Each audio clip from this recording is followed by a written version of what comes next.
Hello and welcome to IT Chronicles 10 in Tech. I'm Carlos Casanova. I'm here with Kirsty McGowan. Hi, Carlos. And Amit Singh from Alcor Solutions. Hello. And we're here at Knowledge 18 in Las Vegas this year again at their annual conference.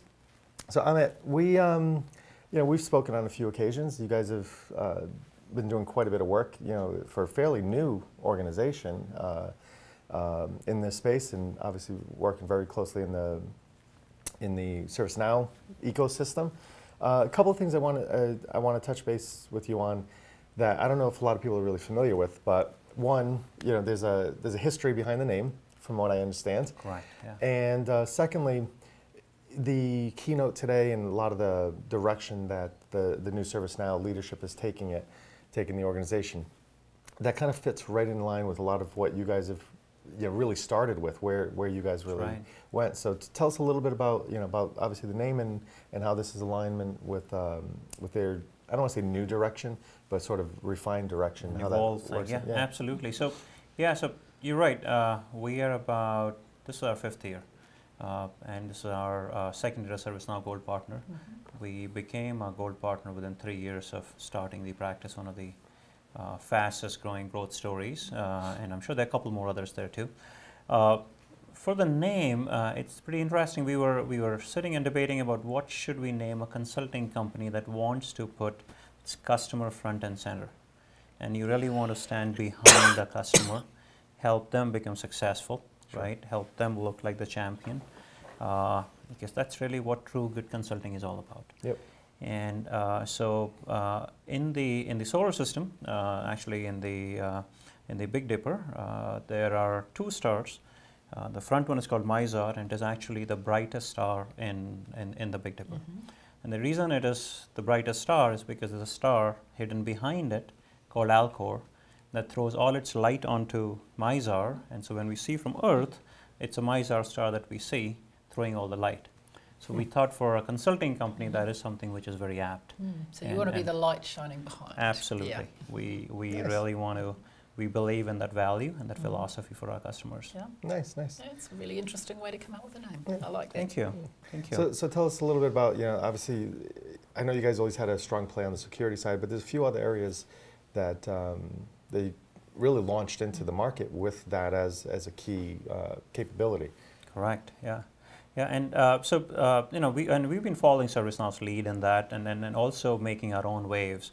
So you said, ITSM obviously for many years now, and security has been a strong suite of ours for a couple of years. We are partners with other companies, Qualys and FireEye, and others that we've been doing work with. But as we evolve to become a system of engagement, and that's what ServiceNow is looking to become an organization. And so you've got the HR system of record, you might have an ERP system, you would have sort of other systems of record where you capture information. But the system of engagement, which is when you go into as an employee, as a customer, you interact with your organization, you are interacting with ServiceNow. It is pulling information from various places. It's like that glue that keeps things together and operationalize that data that is out in the organization, the intelligence that is out there. So from that perspective, we've been doing quite a bit of good work in HR, quite a bit of good work in CSM. And then we see that as CSM as customer service management, and at the back end, integrating all of that with the IT operations management. So we really see that as a continuum of operational management. Mm-hmm. You could start anywhere, a customer or an employee, and then you could really go across the value chain to where the data came from, get the meaningful insights, and go back out. Right. But that's got to be seen as one tool chain, and so that's been really powerful for us. The second thing which is becoming really good for us, and I think it's a unique framework, is realizing that a lot of this information, whether it is in HR, whether it is in CSM from modules perspective, is really connected at the procedures and policies level as well.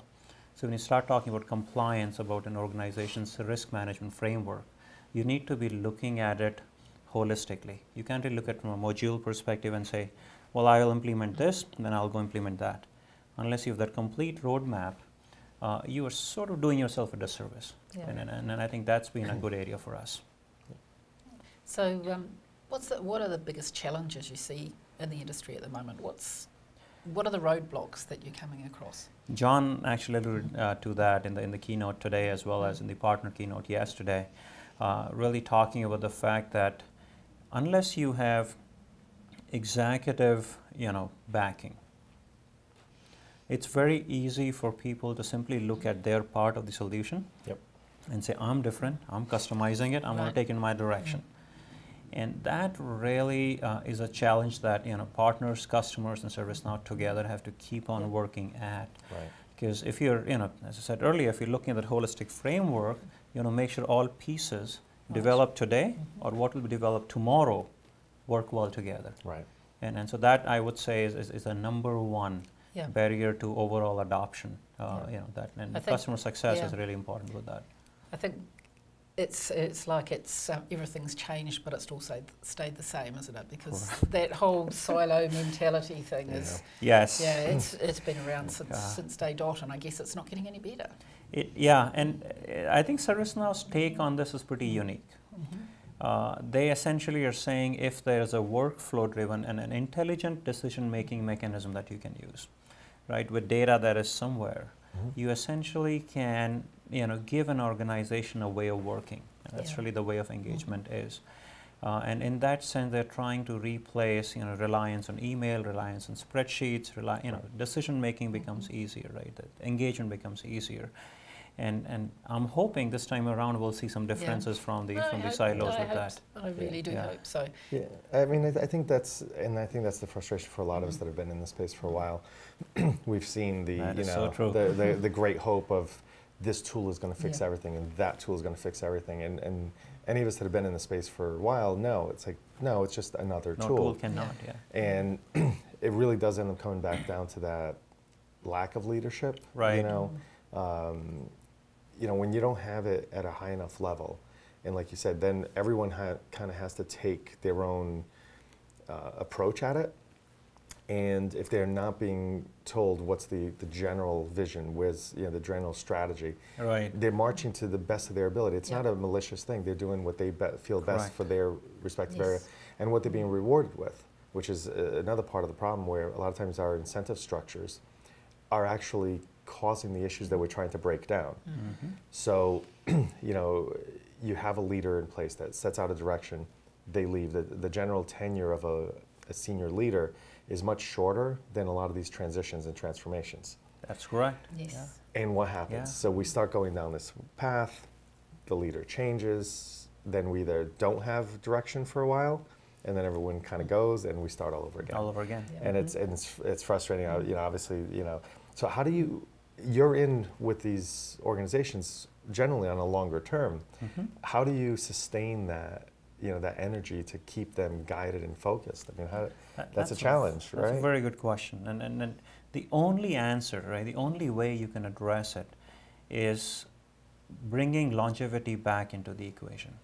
So if in the organization the leaders are changing, and if we are there on 2 years, 3 years basis, we have to become that partner that documents those things, that can evangelize when the new leaders join what is being done, what was done, what is being done, and why.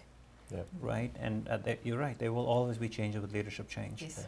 But to the extent a true partner can bring in that, that insight, right? I think that's really what we have been asked to do, and that's what we have to do. Well, that's great. Again, when we have these conversations, especially when we touch on some of these foundational challenges, it's just, it really hits home how it's really back to the people issue and back to the business value. So, but, wish you all the best. I mean, obviously 5 years and growing strong. We wish you, continued growth, and thanks for joining us today. Thank you. Appreciate it. All right.